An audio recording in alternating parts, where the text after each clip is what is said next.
Du coup, je m'appelle Jo La Panique et je fais de la chanson française pop avec des influences jazz et électro. Jules me fait danser, me fréquente pour mes ambitions. Jim est un amant habile, habillé par la passion.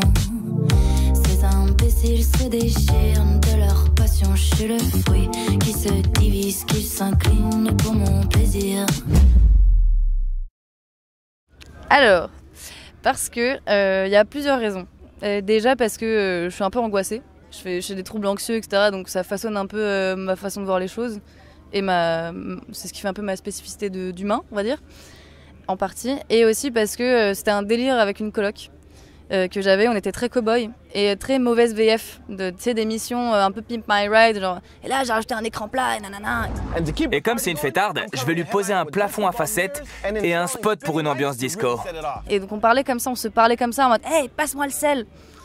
Et c'est resté, elle c'était Jack la Terreur et j'étais Jo La Panique parce que j'étais paniquée, voilà. Et ce que j'aime bien dire aussi, c'est que on s'attend pas à me voir. Ça va pas avec mon physique et ma musique. C'est qu'on s'attend à un Texan qui fait de la country. Et en fait, c'est Jo La Panique, tu vois. J'aime bien créer cette surprise. Entre Jules et Jim, entre Jules et Jim,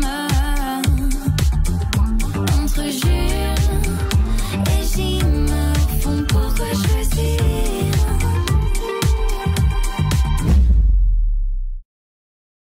Bah en fait, ce truc, tu vois, que tu dis d'être pote, mais si ça se trouve, c'est con, hein, mais moi, j'avais pas énormément de potes au collège et tout ça. Et si ça se trouve, tu sais, ça vient d'un manque à gagner de base, j'ai pas beaucoup de potes, donc j'ai essayé d'être pote avec la terre entière, en fait. Et ce que je dis beaucoup aussi, c'est qu'on a l'impression qu'en devant être universel, en voulant parler à tout le monde, on doit être global, tu vois, et dire des trucs très génériques. Alors qu'en fait, il faut être le plus singulier possible. Enfin, le plus singulier, je veux dire, parler à, des fois, à un truc très précis, ou parler à une personne spécifiquement. En fait, c'est comme ça qu'on parle au plus de gens possible. Donc c'est en étant le plus soi-même que, en fait, on va parler au plus de gens possible, même sans s'en rendre compte, même si c'est pas le but. Et ça, c'est hyper important. Et ce que tu disais sur aller droit au but, j'ai l'impression que c'est là où ce projet est un peu plus mature, je trouve, que celui d'avant. Enfin, moi, en tout cas, j'ai essayé de prouver aussi, tu sais, dans l'écriture, des trucs un peu plus compliqués, un peu chiadés, comme on ne dit plus, malheureusement. Mais voilà, et là, je suis allée vers quelque chose de plus épuré. Des fois, je suis en mode, pourquoi en fait, là, je réfléchis, pourquoi je veux dire tout ça, alors en fait, je veux dire ça, spécifiquement. Et je trouve que c'est un projet qui est plus là-dedans. Parce que c'est un projet qui a mis du temps aussi. Donc peut-être que je suis contente que ça s'entende en tout cas. C'est vrai que la cohérence, c'est un vrai sujet. Quand tu démarres, il y a vraiment ce truc où t'as écouté la musique toute ta vie. Tout le monde d'ailleurs, on a écouté toute sa vie. Et donc du coup, c'est un espèce de truc où t'as pas envie de créer un fourre-tout. Et en même temps, t'as soif de parler, de montrer toutes tes influences. Et c'était un peu ce piège de pas tomber dans le fourre-tout. Ce qui est compliqué, hein, franchement. Puis en plus, plus je suis dans la musique, plus j'en découvre aussi. Même aussi bien dans l'écoute, mais dans la pratique aussi. Et ça, c'est une sorte de sagesse. C'est pour ça que c'est bien de s'entourer aussi. Moi, je suis très bien entourée de gens qui osent te dire les choses, avoir des avis qui comptent. Et même des supports émotionnels aussi. Très important dans le processus, dans tous les moments du processus. Moi, j'ai plusieurs processus de création. Notamment parce que je travaille avec un compositeur, on est deux à composer la plupart des choses, qui s'appelle Tetsu. Il m'accompagne aussi sur scène, c'est vraiment le binôme. Et moi j'ai démarré dans ma chambre, comme tu le disais, tu vas homemade, un peu comme... j'arrive pas à dire son nom, mais...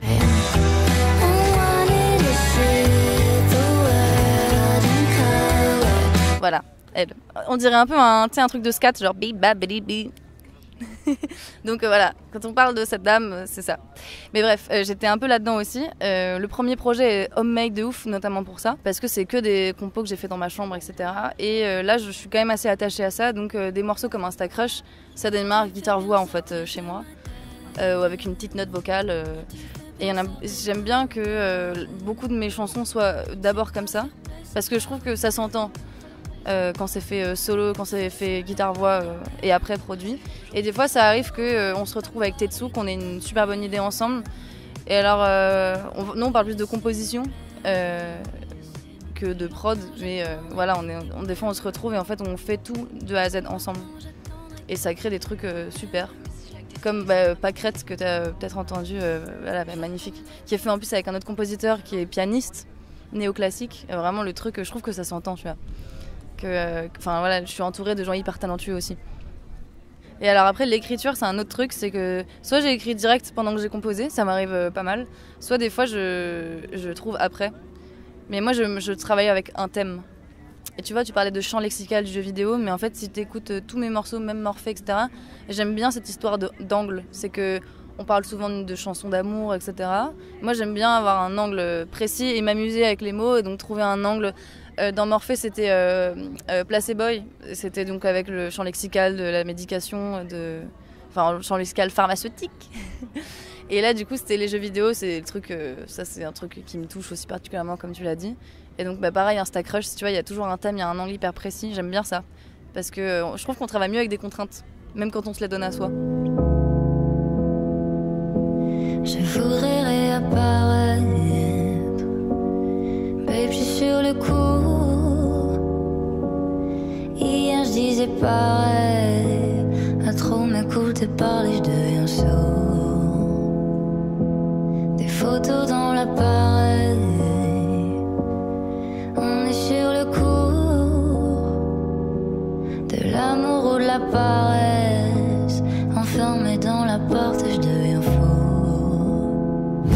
Pire quand je regarde dans tes yeux. En vrai, je stresse de fou. Je stresse de ouf. De la panique finalement. Quoi de plus normal.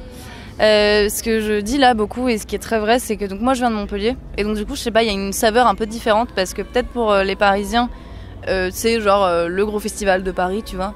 Et en fait pour moi, nous on en entend parler jusqu'à Montpellier, donc c'est vraiment un rayonnement national et je pense européen en vrai.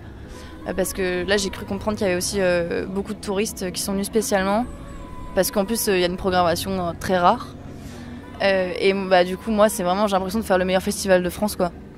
Donc c'est un peu un truc de ouf. En plus la scène elle est trop mimes, genre on l'a vu, tu sais elle est hyper grande donc du coup il y a des possibilités un peu infinies et il y a une espèce de petit village autour donc ça reste un peu intimiste donc c'est moins intimidant pour moi et j'ai un peu hâte.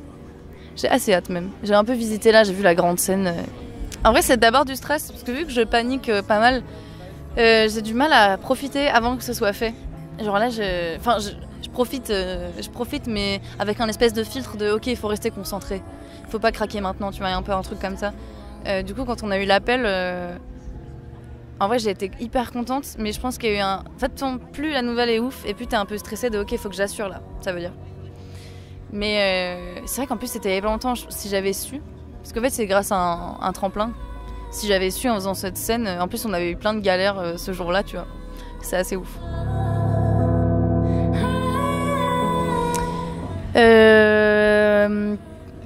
De la tendresse, tout simplement, finalement, c'est le mieux. De la tendresse et de la musique. Et que les gens viennent à ma boule noire le 7 octobre. Aussi. Toujours focus.